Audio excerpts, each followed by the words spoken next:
Développer et réduire les expressions suivantes en utilisant des identitaires marquables. Donc je vous demande de bien et d'utiliser effectivement les identitaires marquables. Commençons donc avec a de x qui est égal à 3x plus 4 au carré. Vous pourriez donc écrire que c'est 3x plus 4 fois 3x plus 4 et faire une double distributivité. Mais vous devez vous entraîner à utiliser les identitaires marquables. Ici, vous reconnaissez que c'est l'identitaire marquable numéro 1, puisque vous avez un terme plus un autre terme au carré. On y va donc, on applique l'identitaire marquable numéro 1. Et je vais faire une étape intermédiaire qu'à terme vous devrez supprimer, juste pour bien comprendre ce qu'on fait. L'identitaire marquable numéro 1, elle nous dit qu'on doit faire le premier terme au carré, plus 2 fois le premier terme fois le deuxième terme, plus le deuxième terme au carré. Alors je vais écrire ça exactement sans faire de calcul. Donc le premier terme au carré, ça veut dire 3x au carré. Je mets bien des parenthèses, c'est tout le premier terme qui est au carré.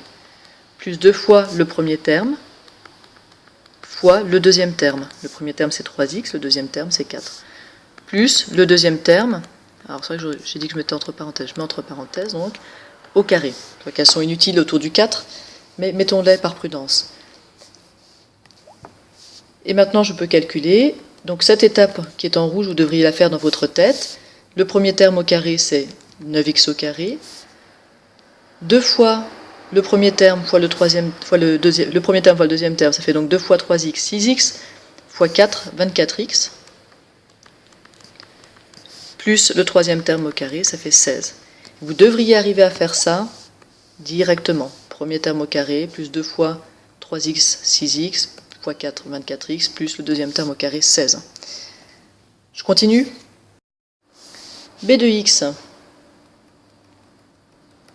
c'est 3x moins 4 au carré. Alors si vous utilisez l'identitaire marquable numéro 2, d'accord, le moins est pris en charge par la formule. Dans ce cas-là, votre a, c'est 3x, votre deuxième terme, c'est juste 4. Si vous utilisez l'identitaire marquable numéro 1, le moins n'est pas pris en charge par la formule, donc votre premier terme sera 3x et votre deuxième terme, ce sera moins 4. Moi, je préfère faire ça, utiliser l'identitaire marquable numéro 1 et gérer moi-même les signes. Il faut juste que vous soyez bien conscient de ce que vous faites. À nouveau, je fais une étape intermédiaire où j'écris ce que je vais faire à la ligne d'après, mais ce que vous devriez calculer directement. Le premier terme au carré, plus 2 fois le premier terme fois le deuxième terme, et attention, c'est moi qui gère le moins, puisque je prends l'identitaire marquable numéro 1, plus le deuxième terme au carré.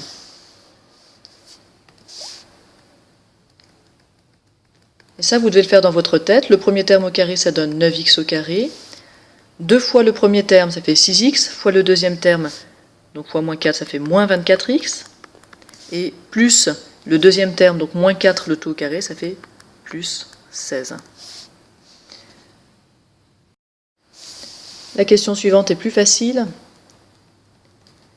3x plus 4 fois 3x moins 4. Là, vous devez reconnaître l'identitaire marquable numéro 3.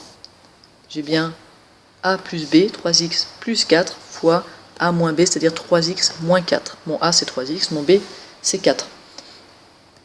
Alors là, c'est très simple, et je ne vais pas faire l'étape intermédiaire. Je dois prendre le premier terme au carré, ça fait 9x au carré, moins le deuxième terme au carré, donc moins 16. Et ça, j'ai appliqué directement l'identitaire marquable numéro 3. Une dernière, bien sûr, pour illustrer la quatrième identitaire marquable. Comment on reconnaît qu'on a la quatrième identitaire marquable? Bien parce qu'on a le produit de deux polynômes qui commencent par x plus un nombre. Donc ici x plus 3, x moins 4. Je reconnais donc l'identitaire remarquable numéro 4, et à nouveau je vais faire directement. L'identité remarquable numéro 4, elle me dit que je vais avoir x au carré plus des x, en fait je vais en avoir, quand on sort de la double distributivité, je vais en avoir 3x moins 4x. En fait au total je vais en avoir plus 3 moins 4. Donc ici j'en aurai moins 1. Et puis, de la partie numérique, ça vient du 3 fois moins 4, donc j'en aurai le produit de A et B, c'est-à-dire moins 12. Voilà, j'étais un peu vite sur cette fin, j'espère que c'est clair pour vous. J'ai utilisé l'identité remarquable numéro 4. Refaites cet exercice, changez si vous voulez un peu les valeurs ici, et puis vous utilisez par exemple un logiciel comme Photomat pour vérifier vos résultats, mais faites-en une de chaque en vous forçant à utiliser les identités remarquables.